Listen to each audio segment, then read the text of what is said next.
Welcome or welcome back to my channel. I am very excited to be doing today's video because we are going to do my August wrap up. Now, slight spoiler alert, this may be my best reading month that I've had for this entire year. I read so many good books this month that I was kind of in shock when I was going through the notes app on my phone to kind of get a recap of this month before I sat down and filmed.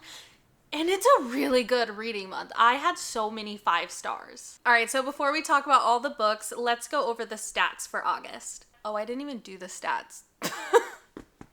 I literally have it on my notes app. I didn't sit down and actually write my stats out, so that's good. I don't have the pages I read, the hours listened, or my average star rating, but that's fine. We're just gonna talk about everything else I have on my phone. All right, so for the month of August, I read a total of 15 books. 5 of those books I read physically, 4 I listened to as audiobooks, and 6 I read on my Kindle or digitally. I read 6 fantasy books, 3 dark romances, 1 horror, 1 mystery thriller, and then 4 contemporary romances. My star ratings for this month, I have 1 2-star read, 3 3-star reads, 5 4-star reads, and then 5 5 stars, which is kind of crazy. Let's get through the books that I DNF'd. So the first one I DNF'd is The Last Session by Julia Bartz. This was one of my anticipated reads for this year, and I was so bored. I don't know, maybe it's because I was listening to it as an audiobook. I just wasn't connecting to the characters, and I found myself not caring, so quickly DNF'd that one. The next book is The Witch's Blade by A.K. Mulford, or Mulford. Don't know how to say the last name. This is a book that I actually had in my last video. We picked this as a part of my August TBR. This book, I think I could have liked it, but I didn't realize that it's not a standalone. It's the second book in a series, and I read the first book in the series maybe 2 years ago. I don't remember anything about that book, and as I was reading it, I tried so hard. I think I got 60% of the way through. I was trying so hard to try to remember events and things that had happened, and it was not coming to me, and I didn't feel like I loved the series enough to go back and do a reread because I have a million series I need to do that with already. So 60% of the way through, I decided to DNF. The next book I DNF'd, which I'm really sad about because so many people have been loving this and talking about it lately on TikTok, YouTube, Instagram, and that is Dungeon Crawler Carl.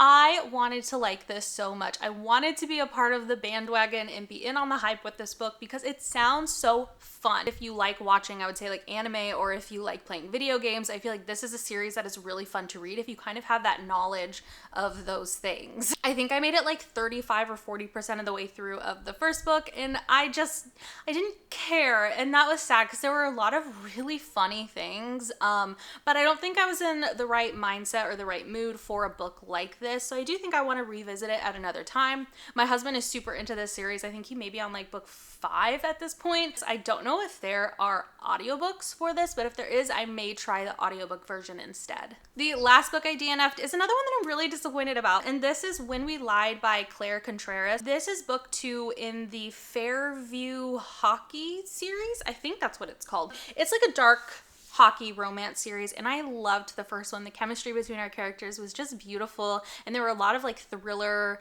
elements to the book as well that I really liked. I love when a romance has thriller and suspense aspects to it, which I was definitely expecting with this one, but it was almost too insta-lovey for me. But I also didn't feel that chemistry between our characters that I felt like I had in the first book. I just didn't want to force myself to read a book just because I liked the first one when there are so many other books on my TBR that I still need to read. So unfortunately, I did DNF this one. All right, so now that we are done talking about the books that I DNF'd, let's get into the actual books that I completed for the month of August. The first book that I read this month is Terror at the Gates by Scarlett St. Clair. I listened to this as an audiobook and I gave it 4 stars. Now, this book is an urban fantasy, and I don't read a ton of urban fantasies, not because I don't necessarily like them, but I just don't know of a ton that are out. And I feel like sometimes it's kind of hit or miss with them. Sometimes they're done really well, and sometimes it's just, I don't know, I'm not that big of a fan sometimes. But I felt like with this one, it was done really well. It was fun, it was unique, it was dark. The chemistry between our two characters, Zahariv and Lilith, it was great. I think that this book could have been a 5-star if I had physically read it. I did listen to it as an audiobook, and while I loved the female narrator, I could not get past the male narrator. I could hear him gulping every time he finished a sentence, or just hear wet mouth sounds when he was done with the sentence, and it took me out of the book. And made me cringe. Thankfully, his POV chapters are super short. I think they're maybe like, good luck if it's even a page. Usually it's like a paragraph or a sentence. So I'm just gonna read the summary of what this book is about. Banished and betrayed, Lilith rises from the shadows of her past to claim forbidden power and a destiny written in blood and desire. She is the beginning of the end. She is peace and chaos. She is terror knocking at the gates. Estranged from her powerful family, Lilith Leviathan finds refuge in Nineveh, a district in the city of Eden devoted to sin. There, she uses her magic to steal for a living, attracting the attention of the 5 governing families as well as the church, which expects women to remain pious and silent. When Lilith comes into possession of a beautiful blade, she thinks all her worries are over, until her usual buyer dies while inspecting it. Frantic, Lilith turns to the only man who can help her, Zahariv, head of the Zareth family and ruler of Nineveh. His currency is information and his power is extortion, though he's always had a soft spot for Lilith. I really love this book. I thought it was super fun. It was a very unique take on an urban fantasy. The romance in this was really good. The spice was really good as well. It wasn't over the top with the spice, which is something I appreciate. So this one, 4 stars, really enjoyed. The next 2 books that I read, that is Her Psycho Beast and Her Tortured Beast by E.P. Bali. I read both of these on Kindle. I did give Her Psycho Beast 5 stars and Her Tortured Beast 4 stars. Her Psycho Beast, I love. We got a lot more of a backstory on Scythe. He's just a really intriguing character. He's like super broody, and his background, especially as a child, is just really like sad to read about. I really liked kind of getting to know him more and seeing him come into this relationship more with Aurelia and all of the other guys. The cliffhanger that this ended on though, oh my goodness. So of course I jumped right into the next book, which is Her Tortured Beast, which I gave 4 stars, still really enjoyed.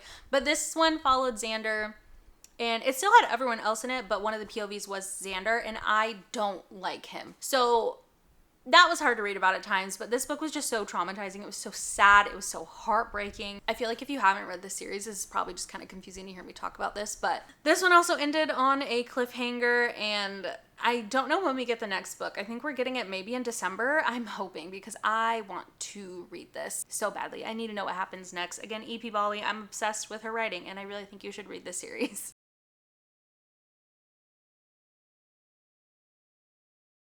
The next book that I read, I did read physically, and this is Archangel's Enigma by Nalini Singh, and I did give this 5 stars. I don't even know what number book this is in the series. 1, 2, 3, 4, 5, 6, 7. This is book 8. I've been really enjoying this series overall. I think it started out really strong with the first 3 books, and then over time I've kind of liked it a little bit less and less as they are introducing new characters. We did have a new character introduced in here, however, obviously I gave it 5 stars, so I loved it. Not only are we following a new character that I ended up really enjoying, we still have a ton of chapters and POVs from our main characters, Raphael and Elena, so that's always really fun to kind of go back to them. I really loved reading about Nasir. His past and just him as a character is super interesting. He's a very like feral man. That might sound odd, but I think it's like the best way to describe him, honestly. He's like very vicious. So many people are like afraid of him. All he wants in life is to find his mate, is to find like the one person he feels like he can be himself with, because he's always been an outcast for reasons that if you read this series you'll find out. It was just so sweet seeing him allow himself to be himself around the female main character in this, and how she accepted him, and that was just really sweet. And their romance in this is so cute. I really loved it. There are definitely some spicy scenes in this, and this was also really funny too. This one I really enjoyed. The next book I read, I did listen to as an audiobook, and that is Caught Up by Navessa Allen. I did, however, purchase the physical edition of this because I just really like, I think this is like the Barnes & Noble edition, but I just think it's super fun. I, however, did give this 3 stars. This is one that I was really nervous to read, even though it was an anticipated read for me, because I loved Lights Out by this author. I just didn't love this one as much. I was not interested in Junior, which is our main male character, as much. I really loved our female main character though. She's just like super, I feel like, confident in herself, strong-willed, and her perspective on things was just really fun to kind of read about, but I didn't love their relationship as much. They definitely had chemistry, but I just, for whatever reason, wasn't as interested as I was in the first book. I really do love that we still had our main characters from the first book come into this, so that was really great. Overall, I did give this 3 stars. I believe there's going to be a 3rd book, but I think I know who it's going to follow, and I don't know if I care enough to read about who it's going to follow, but we'll see. The next book I read is Thorns and Fire by Helen Schuer. I read this on my Kindle, and I did give this 5 stars. I was so excited to dive into this book. This was really great. This is a wonderful sequel. to the like spin-off of the Blood and Steel series. I would recommend with this series reading the Blood and Steel series first before going into this one, because honestly you're gonna be confused. I've been really enjoying the romance with our characters in this one. I just feel like it's so genuine, and there's so much yearning and just denying feelings but then ultimately giving into them because you just love the person so much. I don't know, it's been so good. And there's a lot more politics in this book now, I feel like, with everything going on compared to the first book. And the cliffhanger that this ended on, I am beyond excited to read the next book in the series. I want to see how our main characters are going to handle what just happened. The next book I read was Darkness of Mine by Alexis Grace. I read this on my Kindle and I did give this 4 stars. This is the third and final book. I did get the ARC for this book, which I'm still grateful for, because with the way the last book ended, I needed to read this book and find out what happened. This was a beautiful end to this series, and I love this series with my whole heart. I did listen to, I think the first one I listened to is an audiobook, and the audiobook is incredible. If you are able to, I definitely recommend the audiobook, but the digital version is just as great. Now, with this book in particular, there are so many heartbreaking scenes in this. There's a lot of triggering things in here as well that our main character has been going through, so do look up trigger warnings for this, please. I felt like the author handled it really well, and seeing our female main character, overcome a lot of things that happened to her as a child and being forced to face them was just really cool to see how she handled it. And then knowing that she has the support of, you know, these men that are like absolutely obsessed and in love with her, seeing them support her and like have her back and believe in her and know that she's strong enough to handle everything was just really, really well done. Romances between our characters, love, love, love, love, love. So good. We are following Freya, and she is an FBI agent. She has joined the FBI task force basically to find her father, who is a serial killer. And there are other FBI agents who have noticed that she has a lot more information on her father, but they don't know it's her father, obviously, but she has a lot more information on the cases than she should. They eventually figure it out and all that stuff, but they do have a wonderful relationship. So this is a Why Choose romance, which I really like, and this was just done really well. The next book I read, I did read physically, and this is Blood on Her Tongue by Johanna von Veen. I read this physically and I gave it 5 stars. So this is a gothic horror book, and in this book we are following 2 sisters, Lucy and Sarah. And Sarah has recently begun to feel very unwell. She's not eating, she's just kind of in bed, or she's been mumbling nonsensically and just kind of freaking everyone out. And this happened after her and her husband stumbled upon a body in this like bog area. The body is a little suspicious with what it looks like and just kind of elements and features to the body. I don't want to get into it because it's a part of why this book is so interesting and horrific. But ever since she has encountered that body, she's been acting very strange. And she does write to her twin sister Lucy to come and be with her. She misses her. She just wants her in her life again. So Lucy does go back to, I believe, the Netherlands is where this takes place. But things quickly start to go a little more scary, and things are weird because her sister is angry and her sister is hungry, and that's just not a good mix for a horror book. I felt like I knew where this book was going, and then it took a turn, and I was pleasantly surprised and shocked with the turn it took, especially the ending too. The ending of this book, I was like, that's how you finish a book. That is how you finish a book. So I can't stop thinking about this. This is such a wonderful book. The next book that I read was Never Lie by Frida McFadden. First half I listened to as an audiobook, and then I finished it up on my Kindle. I gave this 2 stars. I don't think Frida McFadden's writing is for me anymore. I had first originally read her Housemaid series. First book I really enjoyed, but I almost feel like everything else I've read after this I just haven't loved. So I think this might be the end of Frida McFadden for me. Now, the first half of this book I actually genuinely enjoyed. We have this younger couple going to view this house that they really want to buy that's like kind of out in the middle of the nowhere. It's this really big mansion and it's snowing. Their car breaks down and they end up having to stay in this mansion that they were supposed to be meeting their realtor to see if they wanted to put an offer on the house. They don't have any service, so they end up just staying in the house. And as they're in the house, things kind of feel off, especially to our main female character. She just feels eerie. She feels unsettled. She feels like things are just not right. I loved the spookiness of it. I thought that was super fun, but as we kind of learn a little bit more about whose house this was, what's really going on in the house, and learning more about our characters, I quickly decided this book was not for me. I feel like Frida McFadden's plot twists are always so over the top you feel like you kind of know where it's going, or you have like a couple guesses, and then it's completely separate, something you never even could have thought of. And I don't know, I don't love it. I didn't love it. So 2 stars. The next book I read, I did read this physically, and this is People We Meet on Vacation by Emily Henry. I gave this 4 stars. This is my first Emily Henry book, and I really enjoyed it. It was a sweet contemporary romance. So this is a story about our 2 characters who have been best friends for so long, and like I think every year they take a vacation together, and then one vacation doesn't go well, and so they stop talking for a while. Something comes up to where they end up trying to go on like one last vacation together and rekindle their friendship, and it was just really beautiful. It was really sweet. The romance in this was sweet. This was just a really sweet, fun time, and I really liked this. I think I have like 3 other books by Emily Henry that I need to read, so this is a great one to start with. The next book that I read, I actually listened to as an audiobook, and that is Out of the Woods by Hannah Bonham Young. I gave this 3 stars. It wasn't like a book that I loved compared to Out on a Limb. I really loved that book. We are following 2 characters who are also in that book. I think Sarah and Caleb. I think that's their name. No, not Caleb. Is it Caleb? It is Caleb. Sarah and Caleb. But we're following their story, and essentially they are struggling in their marriage. They got married really, really young, and they are just facing some difficulties with each other. And so they decide to go on this like wilderness retreat to learn more about each other and force themselves to like communicate in a way that they haven't before. You know, it was really good. It was enjoyable. There was a lot of sad moments and some really beautiful moments in their relationship as well. But I think what really took it out for me, for whatever reason, is the spice in this.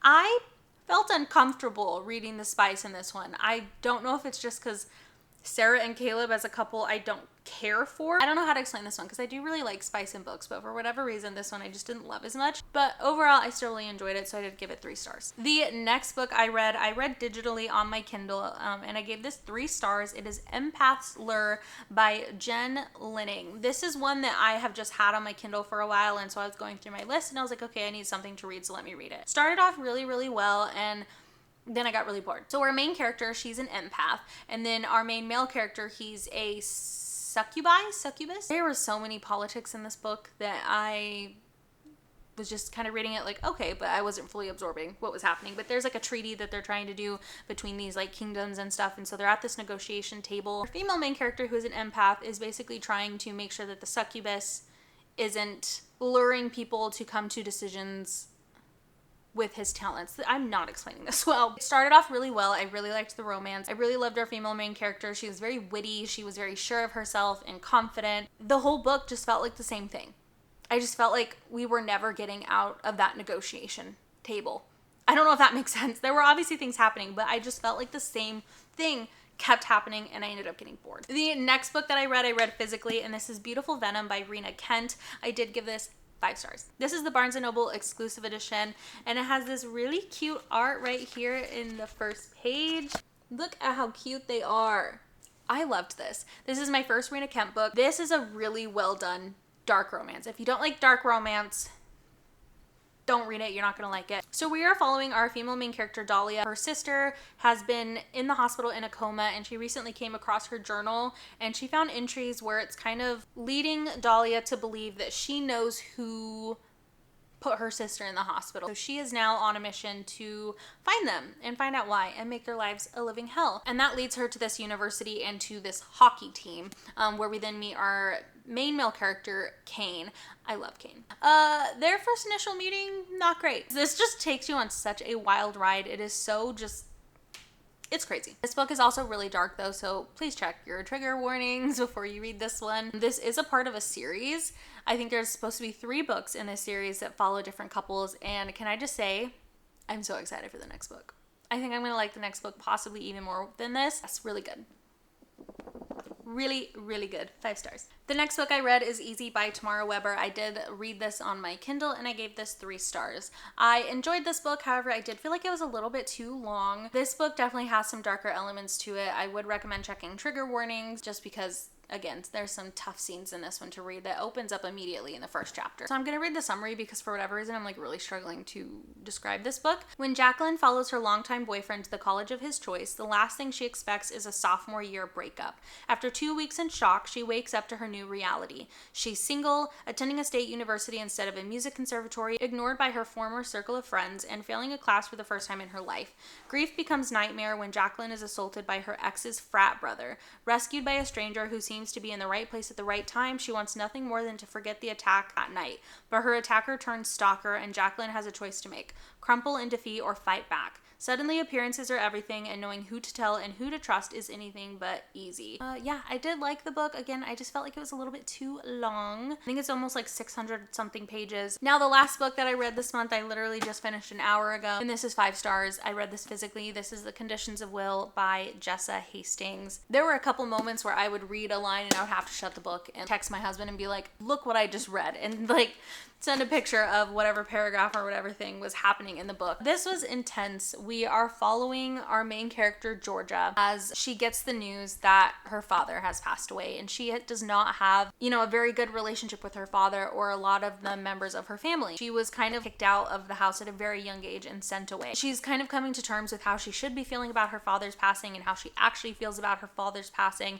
and she ends up going back to South Carolina to kind of deal with like her father's funeral and also discuss the will. She is seeing her mother and her siblings for the first time in a very, very long time, and a lot of things get brought up and unearthed in not the healthiest ways. And one of her brothers, who she is very close with, his name is Oliver. He is an alcoholic, and he brings his sponsor, which is a really attractive Australian man, and him and Georgia immediately have chemistry, but just the timing is obviously off. There are a lot of really hard things being discussed and talked about. There were a lot of things that happened growing up that a lot of people just don't know about that comes to the surface, and lots of secrets become known, and it was beautiful, and it was sad, and it was heartbreaking, and it was, again, just beautiful. There are so many gorgeous quotes and things in this book. So I definitely think at some point I will do a reread because I want to annotate this. It's beautiful. Yeah, 5 stars. All right, guys, so that was the last book that I was going to be talking about today. Now, for my actual TBR that I created for August, I'll put a screenshot here of how I did. I did pretty well. I read every single book I wanted to read except for one, and I'm 60% of the way through of that one currently. So I won't be finishing it in time for August because, again, as I'm filming this, it's August 31st, so this will go towards my September TBR. Giving myself a pat on the back with this one, I crushed my August TBR, and I had a great reads this month. 5 stars. That never happens to me. So what a wonderful reading month. And yeah, thank you so much for watching, and let me know down in the comments below if you've read any of these books, what you've thought of them, and what books you have read this month that you think I should check out. Again, thank you so much for watching, and I will see you in my next video. Bye!